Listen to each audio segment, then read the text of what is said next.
The scorching Arizona sun beat down mercilessly on the Apache camp, casting long shadows across the red earth where Ayanna sat weaving a basket, her nimble fingers working the dried grass with practiced precision. At 19, she was considered past the prime marrying age by her tribe's standards, but her spirit burned too fierce for any man to tame, or so she believed. Ayanna. Her grandmother's weathered voice cut through the desert stillness. The old woman approached slowly, her face etched with lines that spoke of countless seasons under the unforgiving sun. "Chief Nalnish wishes to speak with you." The young woman's hands stilled on her weaving. She knew what this meant. For weeks, whispers had circulated through the camp about the arrangement being discussed between the chief and Takoda, the tribe's eldest medicine man. At 53, Takoda had already buried 2 wives and fathered 7 children. His weathered face bore the scars of countless battles, and his eyes held a coldness that made Ayanna's skin crawl. Rising gracefully, Ayanna dusted off her doe-skin dress and followed her grandmother to the chief's dwelling. The late afternoon heat shimmered off the ground, creating mirages that danced like spirits across the desert floor. As they walked, she caught glimpses of other women watching her with a mixture of sympathy and resignation in their eyes. Chief Nalnish sat cross-legged beneath a ramada, its brush roof providing blessed shade from the relentless sun. Beside him, Takoda waited with the patience of a predator, his gnarled hands resting on his knees. The chief's stern face revealed nothing as Ayanna approached and respectfully lowered her eyes. "Ayanna, daughter of Cocheta," the chief's voice rumbled like distant thunder. "You have reached an age where you must fulfill your duty to our people. Takoda has offered a generous bride price for you, 3 horses, a rifle, and enough supplies to last through the winter months." The words hit her like physical blows. She had known this moment would come, but hearing it spoken aloud made her stomach churn with revulsion. Slowly, she raised her eyes to meet the chief's gaze, seeing the expectation written clearly across his weathered features. "I am honored by Takoda's offer," she began carefully, her voice steady despite the trembling in her hands. "But I cannot accept. My heart tells me this path is not meant for me." A collective gasp rose from the small gathering that had formed around them. Women covered their mouths in shock, while the men's faces darkened with disapproval. Takoda's eyes flashed with fury at this public rejection. "You dare refuse?" he snarled, rising to his feet with surprising agility for his age. "I have shown you great honor with my proposal, girl. No other man will want a woman who thinks herself above her elders." Ayanna's chin lifted defiantly. "Then I will remain unmarried. I will not be bound to a man I do not respect, who sees me as nothing more than property to be acquired." The chief's face flushed red with anger.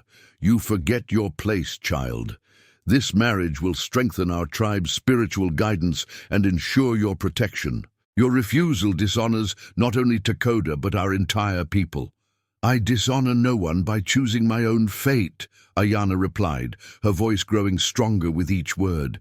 "Our ancestors valued courage above compliance. I choose courage." The silence that followed was deafening. Even the desert wind seemed to hold its breath as the chief and Takoda exchanged meaningful glances.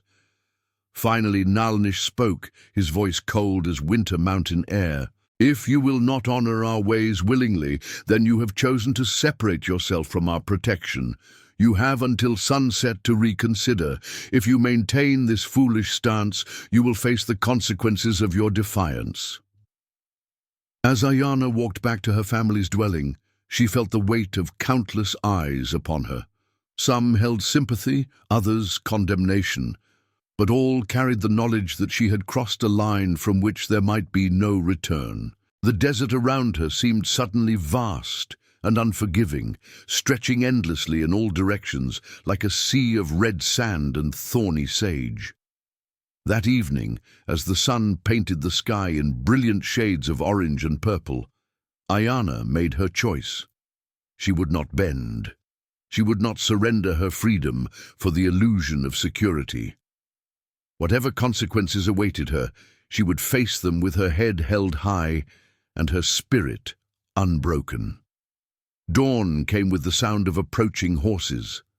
Ayana had spent the sleepless night sitting outside her family's dwelling, watching the stars wheel overhead and listening to the desert's nocturnal symphony. Her grandmother had pleaded with her until well past midnight, tears streaming down her ancient cheeks as she begged her granddaughter to reconsider. But Ayana's resolve had only strengthened with each passing hour. Now, as the morning light painted the mountains in shades of gold and crimson, Chief Nalnish approached with 4 warriors flanking him. Their faces were set in stone, revealing nothing of whatever emotions they might harbor about the task ahead. Ayana, the chief's voice carried the finality of judgment. You have chosen exile over honor. By Apache law, one who rejects our ways must face the desert alone. Her mother emerged from their dwelling, her face streaked with tears. Please, she whispered, reaching toward her daughter. It is not too late. Takoda might still... No, Ayana interrupted gently, taking her mother's trembling hands. This is my choice, Mother. I would rather die free than live as someone's possession. The warriors moved forward, their movements efficient and emotionless. They bound her hands with rawhide, not cruelly, but firmly enough to prevent escape. As they prepared to load her onto a horse, Takoda appeared, his face twisted with malicious satisfaction. The desert will teach you humility, girl, he sneered. When the sun has baked the defiance from your bones and the buzzards circle overhead, you will understand the value of protection and provision. Ayana met his gaze without flinching. I understand more than you think, old man. I understand that some things are worth dying for. They rode hard through the morning, the horses' hooves kicking up clouds of red dust that coated everything in a fine layer of grit. The landscape grew increasingly desolate as they traveled deeper into the desert, leaving behind the familiar mountains and valleys of her homeland for territories that held no comfort or mercy. By midday, the heat had become a living thing, pressing down on them like the weight of the sky itself. Ayana's lips cracked despite her efforts to conserve moisture, and sweat stained her dress until it clung uncomfortably to her skin. The warriors showed no signs of discomfort, their faces masks of professional indifference. It was late afternoon when they reached their destination, an abandoned barn, standing like a lone sentinel in the midst of nowhere. The structure was weathered and worn, its wooden planks bleached grey by countless seasons of sun and wind. Surrounding it was nothing but endless expanse of desert, broken only by scattered Joshua trees and patches of hardy scrub brush. This will be your new home, Chief Nalnish announced as they dismounted. There is no water within a day's ride in any direction, no food save what the desert might provide if you possess the knowledge to find it. 2 warriors forced open the barn's heavy door, and dust motes danced in the shaft of sunlight that penetrated the dim interior. The space was larger than Ayana had expected, but utterly empty, save for a few rotting wooden planks and the skeletal remains of what might once have been farm equipment. They pushed her inside and removed her bonds, but before she could fully appreciate her freedom of movement, they had already retreated and barred the door from the outside. The sound of wood sliding into place echoed through the enclosed space with frightening finality. Consider your choices carefully, the chief's voice carried through the wooden walls. If the Great Spirit wills it, perhaps someone will find you before the desert claims what remains. She heard the thunder of hoofbeats as they rode away, growing fainter until only silence remained. Ayana sank to her knees on the dirt floor, finally allowing herself to feel the full weight of her situation. She was alone, truly alone, for the first time in her life, trapped in this wooden tomb with no supplies, no water, and no hope of rescue. But even as despair threatened to overwhelm her, a spark of her indomitable spirit flickered to life. She had chosen this fate over a lifetime of subjugation. If she was to die, she would die as herself, unbowed and unbroken. Rising to her feet, she began to explore her prison, searching for any weakness in the walls, any hope of escape or survival. Outside, the desert wind began to pick up, moaning through the gaps in the weathered planks like the voices of the dead. Storm clouds gathered on the distant horizon, pregnant with the promise of rain that might never come or might arrive too late to matter. 3 days had passed since Ayana's imprisonment began, and the young Apache woman felt her strength ebbing like water from a cracked vessel. The desert heat during the day was unbearable, turning the barn into an oven that sapped her remaining energy, while the nights brought bone-chilling cold that left her shivering against the wooden walls. She had managed to catch a few drops of morning dew by pressing her lips to the gaps between the planks, but it was nowhere near enough to sustain her. Her stomach had long since stopped growling, replaced by a constant hollow ache that seemed to echo through her entire body. Despite her determination to remain strong, she could feel herself beginning to fade. On the 4th morning, dark clouds began gathering on the horizon, building into towering thunderheads that promised either salvation or torment. The air grew thick and oppressive, crackling with electricity that made her skin tingle. Thunder rumbled in the distance like the war drums of angry spirits. Miles away, rancher James McKinnon spurred his horse Buckeye toward the distant shelter. At 32, James had spent the last decade building his ranch from nothing, carving out a life in this harsh landscape through sheer determination and backbreaking work. His weathered hands gripped the reins as he squinted at the approaching storm, calculating whether he could make it home before the heavens opened. The wind picked up suddenly, nearly unseating him as it howled across the open desert. His horse whinnied nervously, sensing the violence brewing in the atmosphere. James knew better than to be caught in the open during one of these desert storms. They could be deadly, with lightning that split the sky and flash floods that turned dry arroyos into raging torrents. The first fat raindrops began to fall just as he spotted the old barn in the distance. He remembered it from his early days in the territory, an abandoned relic from some long-forgotten homesteader's failed dreams.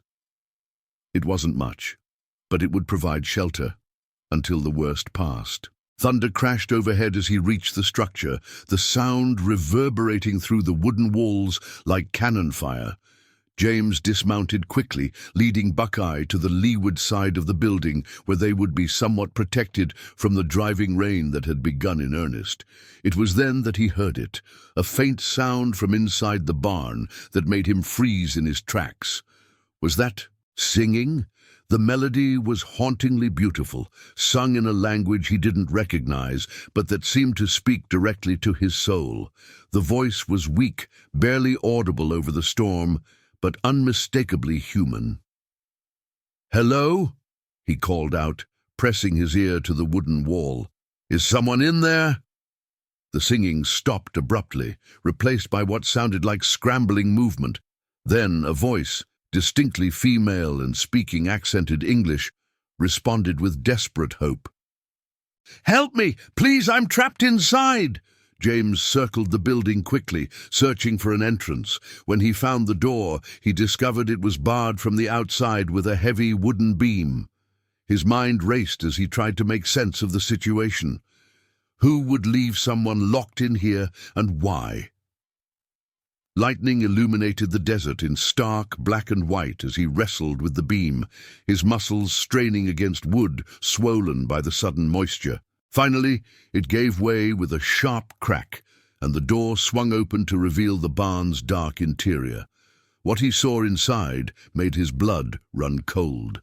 A young Apache woman sat slumped against the far wall, her once beautiful dress torn and stained, her dark hair matted with dust and sweat. Her lips were cracked and bleeding, her eyes sunken but still burning with an inner fire that took his breath away. "Dear God," he whispered, rushing forward to kneel beside her. "What happened to you? How long have you been in here?" Ayana tried to speak, but could only manage a hoarse whisper. 4 days. No water."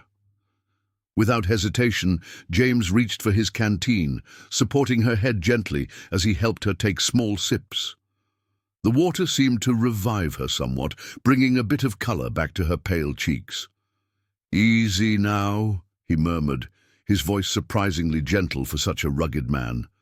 "Not too much at once, or you'll make yourself sick." Aye. As the storm raged outside, James built a small fire near the entrance, far enough from the wooden walls to be safe, but close enough to provide warmth. He shared his jerky and hardtack with the mysterious woman, watching in amazement as she slowly regained enough strength to sit up properly.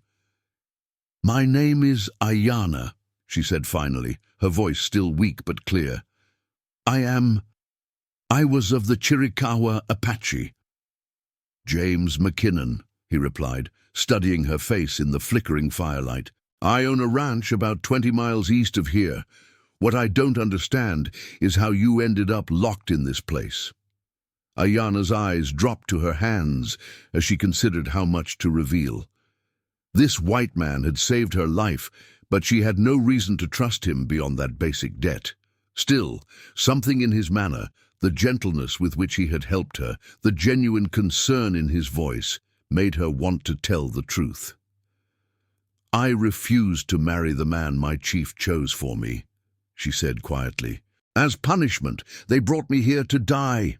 James stared at her in shock, struggling to comprehend such cruelty. "They left you here to die? For refusing a marriage?" "It is our way," she replied, though her voice carried no conviction. "I chose defiance over duty." The rancher was quiet for a long moment, watching the play of firelight across her proud features. When he spoke again, his voice was firm with decision. "Well, you're not dying on my watch. When this storm passes, I'm taking you home with me." The storm raged through the night, but by morning the desert air was clean and fresh, washed by the rain that had saved both their lives in more ways than one. James had slept fitfully near the barn door, his rifle across his knees and one ear always listening for sounds of danger. Ayana had curled up near the dying embers of their fire, finally able to rest peacefully for the first time in days. When she woke, she found James already up and moving about, checking on his horse and preparing for the journey ahead. In the clear morning light, she could see him more clearly. Tall and lean, with sun-weathered skin and calloused hands that spoke of hard work. His brown hair was streaked with premature grey at the temples, and his blue eyes held a kindness that seemed at odds with the harsh landscape that had shaped him. "How are you feeling?" he asked, offering her another drink from his canteen. "Stronger," she replied honestly. The rest and water had done wonders, though she was still weak from her ordeal. "But I cannot go with you to your ranch. It would bring danger to us both." James paused in his preparations, turning to face her fully. "Danger from who? Your people?" "From everyone," Ayana said quietly. "Whites do not welcome Apache women in their homes, and my own people will see me as dead to them now. I'm caught between two worlds, belonging to neither." "Maybe that's true for some folks," James acknowledged. "But it's not true for me. My ranch is isolated enough that we won't have visitors asking uncomfortable questions, and frankly, I could use the help. It's been just me and my foreman Pedro for the past 3 years, and we're barely keeping up with the work." He helped her to her feet, noting how she swayed slightly, but refused to lean on him for support. Her pride was evident in every line of her posture, and he found himself admiring her strength despite her obvious vulnerability. "Besides," he continued with a slight smile, "you saved my life as much as I saved yours. If I hadn't heard you singing, I would have ridden on and been caught in the worst of that storm. Lightning kills more riders out here than Apache raids ever did. The journey to the McKinnon Ranch took most of the day, with James setting a careful pace to accommodate Ayana's weakened condition. They rode double on Buckeye, and despite her initial reluctance to accept such close contact with a strange man, she found his presence oddly comforting. He spoke little during the ride, but when he did, it was to point out landmarks or share stories about the territory that revealed his deep love for this harsh land. The ranch, when it finally came into view, was more substantial than Ayana had expected. A two-story wooden house sat at the center of several outbuildings, surrounded by corrals and water troughs, fed by a windmill that turned lazily in the afternoon breeze. The sight of green grass around the buildings spoke of careful water management and hard-won prosperity. Pedro Hernandez, the Mexican foreman, emerged from the barn as they approached. His weathered face showed surprise at seeing his boss arrive with an Apache woman, but his expression quickly shifted to concern when he noticed her condition. "Dios mío, what happened?" he asked in accented English, helping Ayana down from the horse. "Long story," James replied. "Right now she needs food, water, and a safe place to rest. Can you ask Maria to prepare the guest room?" Maria, Pedro's wife, who served as the ranch's cook and housekeeper, appeared as if summoned. She took one look at Ayana and immediately began clucking in Spanish, ushering the younger woman toward the house with gentle but firm determination. Over the following weeks, Ayana slowly regained her strength under the care of James and his small household staff. Maria fussed over her like a mother hen, preparing nourishing broths and ensuring she got plenty of rest. Pedro treated her with respectful distance, neither unfriendly nor overly familiar.